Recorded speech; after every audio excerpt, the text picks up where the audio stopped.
नमस्कार दोस्तों, स्वागत है आपका हमारे चैनल टेल्स बाय यशु पर। यहाँ पर आपको मिलेंगी अनोखी और रोचक कहानियाँ। अगर आपको हमारी कहानियाँ पसंद आती हैं तो कृपया करके हमारी वीडियो को लाइक करें, इसको अपने दोस्तों के साथ शेयर करें और अगर आप इस चैनल पर नए हैं तो कृपया करके सब्सक्राइब करें। आपका हमारे चैनल पर विजिट करने के लिए बहुत बहुत धन्यवाद।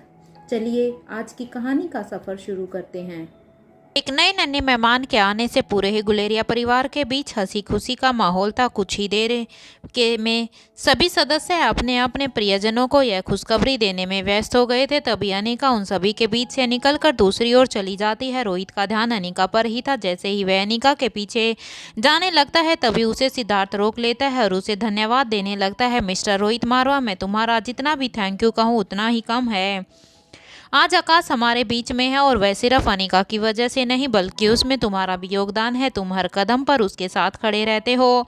मुझे बड़ी ही खुशी होती है जब मैं तुम दोनों को साथ देखता हूँ। तुम्हारे जैसा लाइफ पार्टनर मेरी बहन को मिला है। हम सभी के लिए ये गर्व की बात है। उधर वही कुछ देर चलने के बाद अनिका सभी की नज़रों से दूर हो जाती है। फिर वह अचानक से रुक जाती है और दीवार से हल्की सी टेक लगाकर वहीं खड़ी हो जाती है। वह अपने दोनों हाथों को विवेकानंद पोज में मोड़कर चुपचाप कुछ सोचने लगती है। अचानक से उसकी आंखें बंद हो जाती है। अब अनिका के दिमाग में बारी बारी अनेक ख्याल और सवाल आने लगते हैं, जिसमें मुख्य था कि आकाश को वापस लाना सिर्फ इसलिए ज़रूरी नहीं था क्योंकि वह मेरा भाई है, बल्कि यह इसलिए भी ज़रूरी था क्योंकि वह मेरी बेस्ट फ्रेंड श्रेया की ज़िंदगी का सवाल भी था। अब आकाश से जुड़े हो पूरे सच को सबके सामने लाने का वक्त आ गया था। अब जब आकाश वापस आ ही गया है तो उन्हें मेरे सभी सवालों के जवाब देने ही होंगे कि क्यों उन्होंने आकाश की हकीकत को उसे भी कभी नहीं बताया। इस एक काम को अंजाम देते देते काफ़ी लंबा वक्त गुजर गया है। इसी के दौरान अब तक मम्मा की दी हुई सभी कंडीशंस पूरी हो चुकी है। जिस शर्त को मैं कभी पूरा नहीं करती वह भी इस खेल के दौरान खुद ब खुद पूरी हो गई है।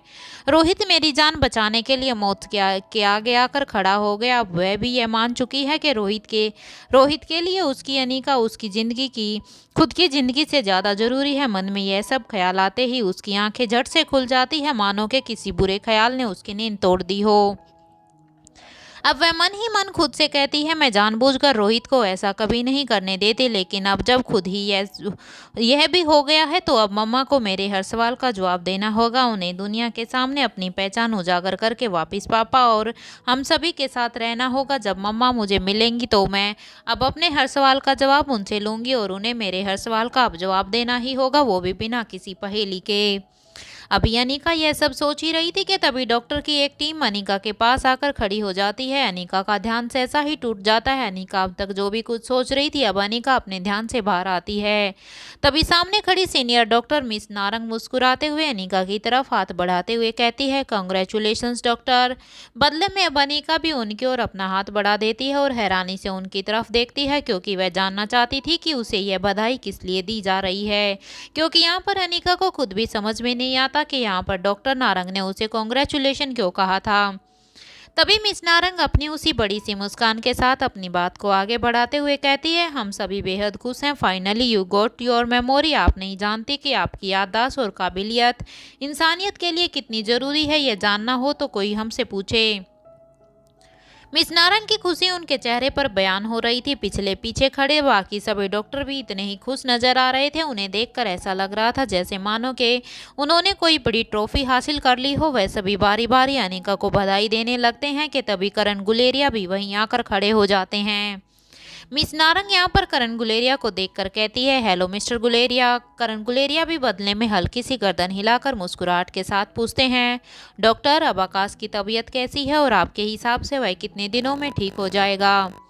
अब मिस नारंग जवाब देती है, मिस्टर आकाश गुलेरिया बिल्कुल ठीक है, बस उन्हें वापस पहले जैसा होने में कम से कम 1 महीने का वक्त लग जाएगा। हालांकि मैं आपको बता दूं कि सबसे अच्छी बात यह है कि मिस्टर आकाश गुलेरिया को कोई इंटरनल इंजरी नहीं है। आई होप कि किसी तरह की कोई बीमारी भी नहीं होगी। उनके सभी चेकअप से अभी तक यही बात सामने आई है। बाकी फॉर्मेलिटी के लिए उनके ब्लड सैंपल लैब भेज दिए गए हैं। Hope for the best.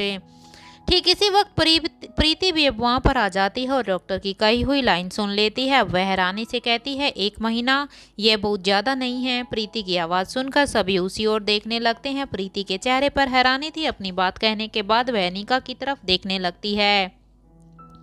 Doctor Narang मुस्कुराकर प्रीति की तरफ देखते हुए कहती है, डॉक्टर प्रीति आओ आओ, हमारी यंग जनरेशन की यही सबसे बड़ी समस्या है कि उनमें पेशेंस नहीं है, पर तुम तो एक डॉक्टर हो, इस तरह इम्पेशेंट होने से काम नहीं चलेगा। अब अनिका हल्की सी मुस्कान के साथ मिस नारंग से कहती है, डोंट वरी डॉक्टर, आपको आकाश गुलेरिया को इतने दिन तक ऑब्जर्वेशन में रखना पड़ेगा, उसके ठीक होने के लिए 1 हफ्ता काफ़ी होगा, और वह भी घर पर।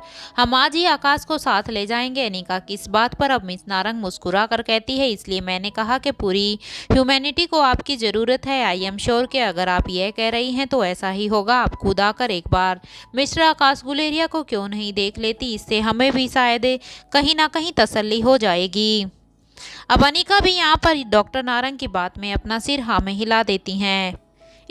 इसके बाद अब वो सभी आकाश गुलेरिया के रूम की तरफ बढ़ जाते हैं। अनिका आकाश को अच्छी तरह से ऑब्जर्व करती है और फिर टेबल पर रखे हुए पेपर पर कुछ दवाइयाँ और दिनचर्या लिख देती है। अभी अनिका मिस नारंग और प्रीति की तरफ देखते हुए दवाइयों और फॉलोअप के बारे में बातें ही कर रही थी कि यह कुछ आयुर्वेदिक दवाइयाँ हैं जिन्हें वह फार्मेसी से मंगा ले। इससे पहले कि अनिका इसके आगे और कुछ भी कह पाती, सभी को रूम के दरवाजे की तरफ से एक आवाज़ सुनाई देती है, क्या अनिका मैडम यहीं पर है? इस आवाज़ के आते ही सभी का ध्यान दरवाजे की ओर जाता है। वहां एक अधेड़ उम्र का व्यक्ति काफ़ी सामान्य वेशभूषा में खड़ा दिखाई देता है। तभी प्रीति उसकी बात का जवाब देते हुए कहती है, आप कौन? वह व्यक्ति जवाब देता है, मुझे सिर्फ अनिका मैडम से ही बात करनी है। क्या आप अनिका मैडम हैं? यह सुनकर प्रीति अनिका की तरफ देखने लगती है। अब अनिका कहती है, हाँ बोलो, मैं ही अनिका हूँ। अब वह व्यक्ति 2 कदम आगे बढ़ता है और अपनी जेब से एक लिफाफा निकालकर अनिका की तरफ बढ़ा देता है और कहता है, नमस्ते मैडम, यह आप तक पहुँचाना मेरी जिम्मेदारी थी जो पूरी हो गई। अनिका अब उसे पकड़ते हुए कहती है, यह क्या है? वह व्यक्ति जवाब देता है, मैडम ठीक ठाक नहीं मालूम, पर मुझे लगता है कि इसमें पत्थर है, क्योंकि साहब ने कहा था कि अनिका मैडम को देने के बाद कहना कि हो सके तो इसे जल्द से जल्द पढ़ ले। यह सुनकर अब अनिका फिर से उस व्यक्ति से एक सवाल पूछती है, किस साहब ने, किसका लेटर है? वह व्यक्ति अपने दोनों हाथ जोड़ लेता है और कहता है, वह सब आप खुद देख लीजिए मैडम, नमस्ते मैडम, चलता हूँ। इतना कहने के बाद वह मुड़ता है और वहां से चला जाता है। अनिका भी उसे रोकने की अब कोशिश नहीं करती। अपने हाथ में पहले से ही पकड़ा हुआ पेपर और पेन मिस नारंग की तरफ बढ़ाकर वह उस लेटर को लेकर वहां से चलते हुए रूम से बाहर निकल जाती है। लिफाफे को खोलकर उसमें से लेटर निकालकर पढ़ने लगती है। जैसे ही अनिका लेटर को पढ़ने के बाद उसे दोबारा से मोड़कर रखने को लगती है, ठीक उसी वक्त पीछे की तरफ से रोहित आ जाता है। अब जैसे ही अनिका वापस पीछे की ओर मुड़ती है तो रोहित उसके एकदम करीब पहुंच चुका था। इससे पहले कि अनिका टकरा कर गिर जाती, वह अपने हाथों को आगे बढ़ाकर अनिका को कमर से पकड़ लेता है और बड़े ही रोमांटिक अंदाज में कहता है, इतनी जल्दबाजी किस लिए क्वीन? अनिका रोहित के रोमांटिक सवाल का बड़ा रूखा और ठंडा सा जवाब देती है, हमें अभी इसी वक्त यहाँ से निकलना होगा। अनिका यह कह ही रही थी कि तभी प्रीति एक बार फिर से उसके पीछे की तरफ से आ धमकती है और कहती है, क्या हम भी आपके साथ चलें? अनिका प्रीति की तरफ देखती है और बड़े ही सहज लहजे में कहती है, नहीं, तुम यहीं रहकर आकाश का ध्यान रखो, वहाँ तुम्हारी कोई ज़रूरत नहीं है, हम जल्दी ही लौट आएंगे। ठीक इसी वक्त रोहित के पीछे की तरफ से भूमिका की आवाज़ सुनाई देती है। भूमिका और निखिल भी यहाँ आ पहुँचते हैं। भूमिका कहती है, क्या वहाँ पर हमारी ज़रूरत भी नहीं है? फिर छेड़ने के अंदाज में वो आगे कहती है, क्या तुम दोनों किसी रोमांटिक जगह पर जा रहे हो? इससे पहले कि अनिका कोई जवाब देती, भूमिका अपनी बात को आगे बढ़ाते हुए कहती है, एकदम गलत बात है यह तुम्हारी। देखो अनिका, सिर्फ अकेले तुम दोनों ही ऐसे नहीं हो जिसका इस झमेले और मशक्क़त से दिमाग थक गया है। हम सब भी एक ब्रेक चाहते हैं। देखो, हम तुम्हारे रोमांस में किसी भी तरह का कोई भी खलल नहीं डालेंगे, पर इस वेकेशन पर हमें भी साथ ले चलो। इसके बाद वह प्रीति की तरफ देखकर कहती है, प्रीति तुम बताओ, क्या मैंने गलत कहा?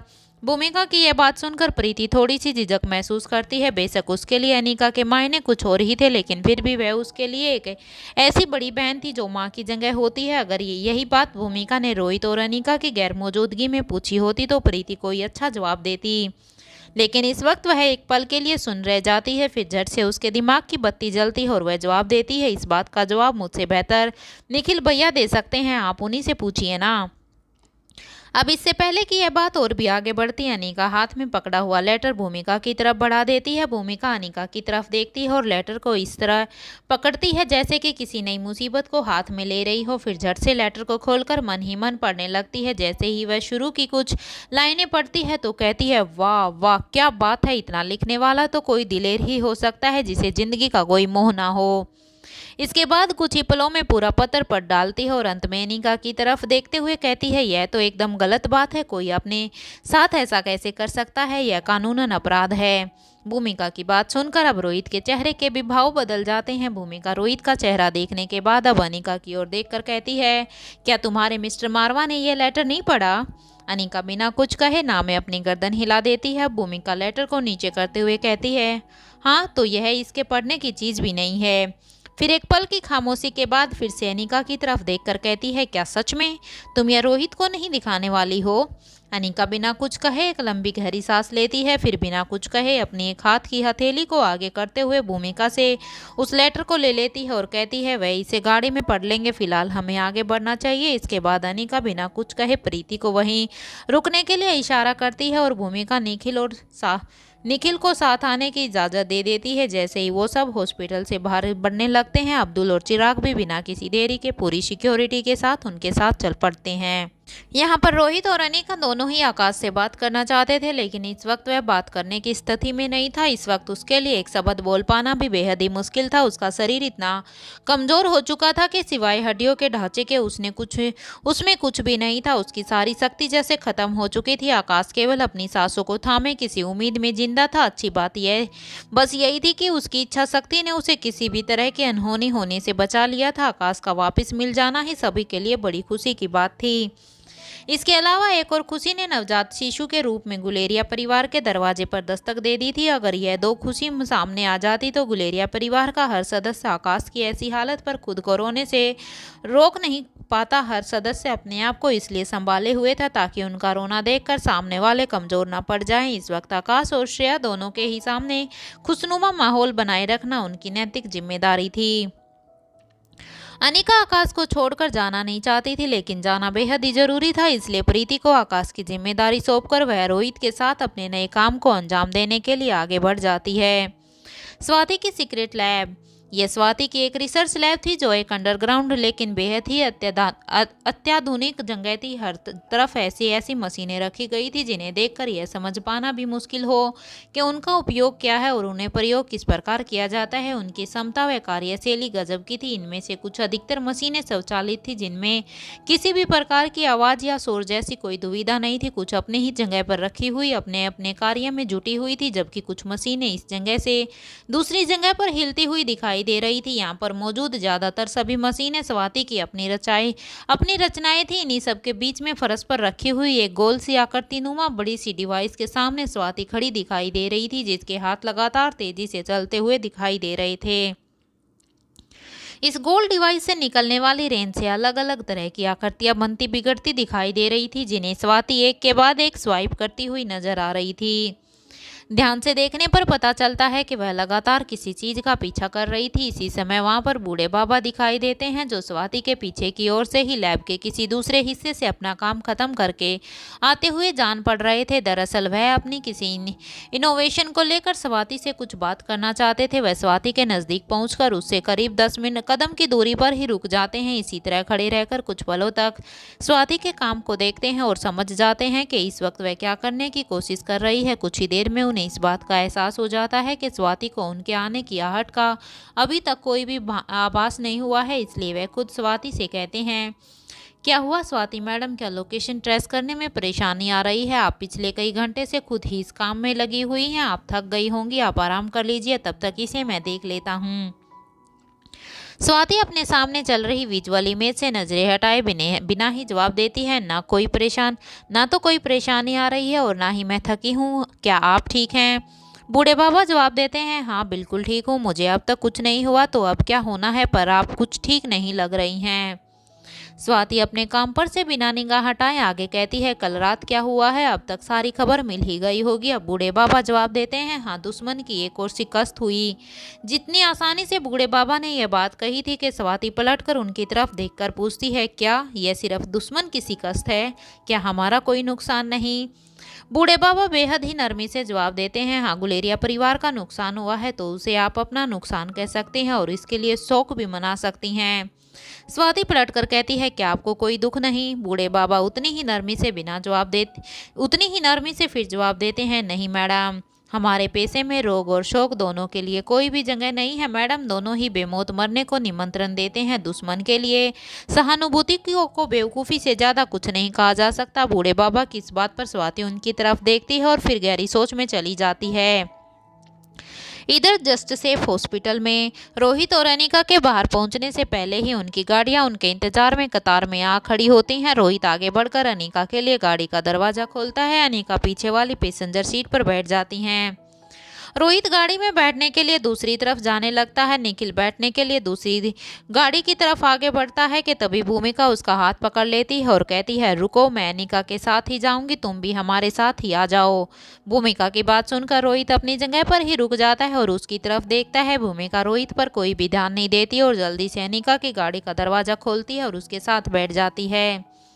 रोहित भूमिका के इस व्यवहार पर काफी हैरान होता है, लेकिन चेहरे पर किसी भी तरह के भाव प्रकट नहीं करता। रोहित अच्छी तरह जानता था कि भूमिका से किसी भी मामले में बहस करना किसी भी प्रकार से उचित नहीं था, और वह भी इतनी छोटी सी बात के लिए तो बिल्कुल भी नहीं। यहाँ पर भूमिका की जगह अगर किसी और ने ऐसा करने की कभी हिम्मत नहीं की थी। आखिर भूमिका रोहित की बहन थी, तो अब यह भाई बहन के बीच का एक सवाल था। भूमिका की हरकत पर रोहित के सिक्योरिटी गार्ड भी किसी तरह की कोई भी प्रतिक्रिया नहीं देते। बिना रोहित के इशारे के वह इस मामले के बीच में नहीं पड़ सकते थे।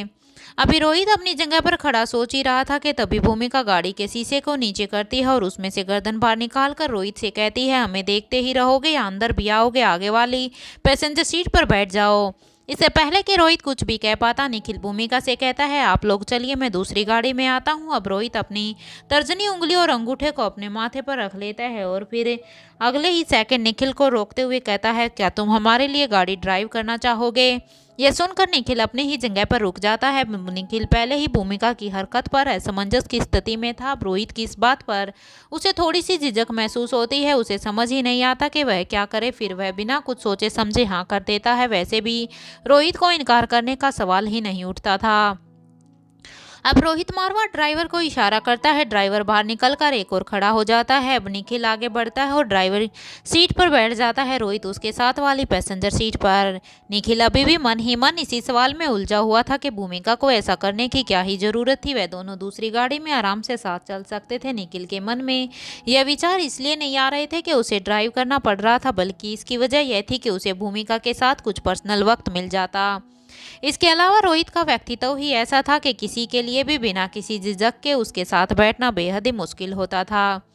भूमिका के इस व्यवहार का सिर्फ एक ही कारण था, और वह यह कि वह लेटर पहले ही पढ़ चुकी थी। अब वह उस लेटर पर रोहित का रिएक्शन देखना चाहती थी। जहां रोहित और निखिल के चेहरे पर एकदम सामान्य थे, वही भूमिका के चेहरे पर एक बड़ी सी मुस्कान थी। यह मुस्कान सामान्य नहीं थी, इसमें शरारत छिपी थी। सभी के बैठ जाने के बाद वह एक काफिला आगे की ओर बढ़ जाता है। भूमिका आगे की सीट की तरफ झुकते हुए रोहित से कहती है, रोहित, क्या तुम नहीं जानना चाहते कि हम कहाँ जा रहे हैं और क्यों जा रहे हैं? सिर्फ रोहित ही नहीं, निखिल भी ठीक ठाक यह नहीं जानता था कि वह लोग किस तरफ आगे बढ़ रहे हैं। उसे सिर्फ आगे चल रही सिक्योरिटी टीम को फॉलो करना था। अनिका अब्दुल को पहले ही लोकेशन भेज चुकी थी कि उन्हें किस ओर जाना है, इसलिए सिक्योरिटी गार्ड्स और ड्राइवर अच्छी तरह जानते थे कि उन्हें कहाँ जाना है। अब रोहित बिना कोई हाव भाव दिए भूमिका की बात सुनकर हल्की सी अपनी गर्दन घुमाकर तिरछी आंखों से भूमिका की तरफ देखता है। रोहित के कोई जवाब नहीं देने पर भूमिका आगे कहते हैं, अच्छा कोई बात नहीं, अगर तुम्हें नहीं पता है तो अब पता चल जाएगा। क्या तुम वह लेटर पढ़ना नहीं चाहोगे जो तुम गाड़ी में पढ़ने वाले थे? भूमिका की यह बात सुनकर अनिका अपनी गर्दन को हल्का सा नीचे झुका लेती है और अपने हाथ की 4 उंगलियों को अपने माथे पर रख लेती है। वह समझ जाती है कि भूमिका शरारत के मूड में है और वह इसी वजह से उसके साथ एक ही गाड़ी में सवार हुई है। वह जानती थी कि अब उसे वह लेटर रोहित को तरफ बढ़ाना ही होगा। इस तरह किसी और के सामने वह रोहित को इग्नोर नहीं कर सकती थी, इसलिए अब वह चुपचाप अपनी जेब से वह पत्र निकालती है और उसे रोहित को देने के लिए उसकी तरफ देखती है। रोहित पहले ही उसी की ओर देख रहा था। अब अनिका वह पत्र रोहित की तरफ बढ़ा देती है।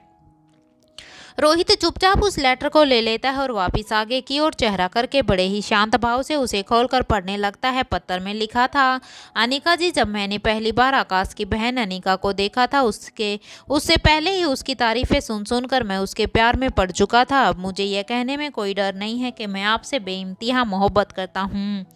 इतना पढ़ते ही रोहित के तो तन बदन में आग लग जाती है। वह इस बात का भी ख्याल नहीं रखता कि इस वक्त उसके साथ गाड़ी में भूमिका और निखिल भी मौजूद थे। अब वह अपना शरीर पीछे की तरफ घुमा लेता है और अनिका की तरफ देखता है। उसकी आंखों में एक प्रेमी वाली जलन दिखाई देती है और वह अपने चेहरे के बदलते हुए हाव भाव पर नियंत्रण नहीं रख पाता। वह अब अनिका से कहता है, क्या इसे अपनी जिंदगी से प्यार नहीं? इसकी इतनी हिम्मत के रोहित मारवा की पत्नी को इस तरह का लेटर लिखे।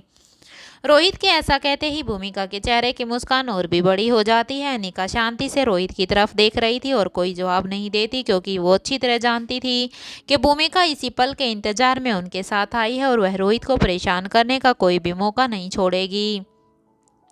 साथ ही अनिका को इस बात का भी पूरा ख्याल था कि भूमिका के अलावा निखिल भी गाड़ी में ही मौजूद है। ये उन दोनों पति पत्नी का पर्सनल स्पेस नहीं है। इधर भूमिका इस जलती हुई आग में ही घी डालने के लिए बेचैन बैठी थी। वह झट से जवाब देते हुए कहती है, नहीं, उसे तुम्हारा कोई डर नहीं। आखिर तुम उसे मारने से ज़्यादा कर भी क्या सकते हो? आज मोहब्बत ने फना होकर वह खुद को अनिका का तुमसे भी बड़ा आशिक साबित कर देगा। वैसे भी तुम्हें इसके लिए भी तकलीफ नहीं उठानी होगी। वह तो खुद अपनी मौत की तारीख और वक्त लिख चुका है। खुद मौत के गले लगने वाले को मौत के मुंह का क्या डर। एक पल का गैप लेकर भूमिका आगे कहती है, मरने और मारने का छोड़ो रोहित, अभी यह सोचो कि उसे तुमसे बड़ा प्रेमी साबित होने से रोकने के लिए उसे जिंदा बचाओगे कैसे? भूमिका की बात सुनकर अब रोहित उसी की तरफ ताकने लग जाता है। भूमिका अपना एक हाथ आगे करके अपनी गर्दन को हिलाते हुए कहती है, मुझे ऐसे क्यों देख रहे हो? क्या तुम्हें मेरी बात समझ नहीं आई? कोई बात नहीं, मैं तुम्हें सब समझाती हूँ। फिर एक सेकेंड के लिए खामोश होती है और कुछ सोचकर फिर से दोबारा से कहती है, वैसे मेरे समझाने की बिल्कुल भी कोई भी ज़रूरत नहीं है। आगे पढ़ो कि क्या लिखा हुआ है, खुद ब खुद सब समझ जाओगे। भूमिका की बात सुनकर रोहित अपनी उसी पोजीशन में बैठे हुए एक बार फिर से लेटर को आगे पढ़ना शुरू कर देता है। मैं दिल से चाहता हूँ कि जब आप अपने लिए लड़का चुने तो वह खुशनसीबी मुझे मिले। यह पढ़ते हुए रोहित का चेहरा गुस्से से तमतमाने लगता है। उसमें आगे लिखा था, पर सबकी किस्मत रोहित मारवा जैसी नहीं होती। अगर सही कहूँ तो आपके लिए रोहित मारवा से अच्छा कोई दूसरा मैच हो ही नहीं सकता। रोहित मारवा पत्र को पूरा पढ़ डालता है, जिसमें अंतिम पंक्तियां लिखी थी, मैंने हर पल को भरपूर जिया है, अब इस दुनिया से जाने का वक्त हो गया है। तड़प तड़प कर मरने से अच्छा है कि मैं अपने लिए एक आसान मौत चुनूं, जो मैं चुन चुका हूं। अब आप सोच रही होंगी कि मैं यह सब आपको क्यों बता रहा हूं। दरअसल इसकी दो वजह हैं। पहली यह है कि अगर आपके दुश्मनों से जुड़ी हुई कोई भी इंफॉर्मेशन मेरे पास हो और आप उसके बारे में ना जानती हो, तो मैं आपको दुनिया छोड़ने से पहले वह दे सकूं। आप यहां आकर मुझसे कोई भी सवाल पूछ सकती हैं, मैं उसका सच सच जवाब दूंगा। और दूसरी, मैं मरने से पहले आपको आखिरी बार देखना चाहता हूं। मैं जानता हूं कि आप पर मेरे जैसे मर मिटने वाले आशिक बहुत होंगे। अगर आज आप मुझ पर रहम खाकर यहाँ आती हैं तो मेरी खुश नसीबी होगी, और अगर आप नहीं आई तो उसमें आपका कोई भी कसूर नहीं, वह मेरी बदकिस्मती होगी। पूरे पत्र को पढ़ते हुए रोहित के चेहरे के हाव भाव अनेक बार बदले, जिन्हें जाहिर होने से रोहित रोक नहीं पाया। यह पढ़ लेने के बाद रोहित एक बार फिर से अनिका की तरफ देखता है। रोहित अच्छी तरह जानता था कि अनिका पर इन सब बातों का कोई भी असर नहीं पड़ता। अनिका की जिंदगी में रोहित की जगह कोई ले ही नहीं सकता था। यहाँ तक कि अनिका की निगाहों में अच्छे या नज़दीकी लोगों में शामिल होना भी एक आसान काम नहीं था। लेकिन फिर भी वह बेचैन होकर कहता है, यह इस आदमी की कैसी बदतमीजी है। उसने कहा और तुमने मान लिया। मैं अच्छी तरह जानता हूँ कि यह तुम्हें वहाँ पर बुलाने के लिए सिर्फ नाटक है, ताकि वह तुम्हारी निगाहों में खुद को अच्छा साबित कर सके। फिर एक पल रुक कर आगे कहता है, मुझे यह भी अच्छी तरह पता है कि तुम्हें इस तरह किसी के जीने मरने से कोई फर्क नहीं पड़ता, लेकिन फिर भी हम वहाँ क्यों जा रहे हैं? देखो, अनिका किसी तरह का जाल भी हो सकता है, ये तुम उस पर भरोसा कैसे कर सकती हो? इतना कहकर वह एक पल के लिए चुप हो जाता है, लेकिन अनिका अभी भी कोई जवाब नहीं देती। अनिका कहना तो बहुत कुछ चाहती थी, लेकिन इस वक्त खामोश रह जाना ही बेहतर था, इसलिए वह सिर्फ रोहित की तरफ देखती है। अब रोहित भी अनिका की खामोशी बर्दाश्त नहीं कर पाता और अब आगे कहता है, अच्छा ठीक है, अगर तुम वहाँ जाना ही चाहती हो तो कम से कम पूरी तैयारी के साथ हमें जाना चाहिए। रोहित की यह सब बातें सुनकर अभी तक सिर्फ भूमिका मुस्कुरा रही थी, लेकिन अब निखिल के चेहरे पर भी हल्की हल्की मुस्कान दिखाई देने लगती है। वह किसी तरह अपने चेहरे के हाव भाव को छुपाकर सामने की तरफ देखता रहता है। दुनिया जानती थी कि रोहित मारवा को ऐसी छोटी मोटी जंग जाने के लिए पहले से ही किसी तरह की खास तैयारी की जरूरत नहीं थी, लेकिन फिर भी वह अनिका को रोकने के लिए ऐसे बहाने बना रहा था। यह जानने के बावजूद कि अगर अनिका ने विक्की को बचाने जाने का फैसला किया है तो उसके पीछे उसकी वजह उसका भेजा हुआ लव लेटर या फिर उसकी आखिरी ख्वाहिश नहीं हो सकती, बल्कि अनिका के दिमाग में कुछ और ही चल रहा होगा।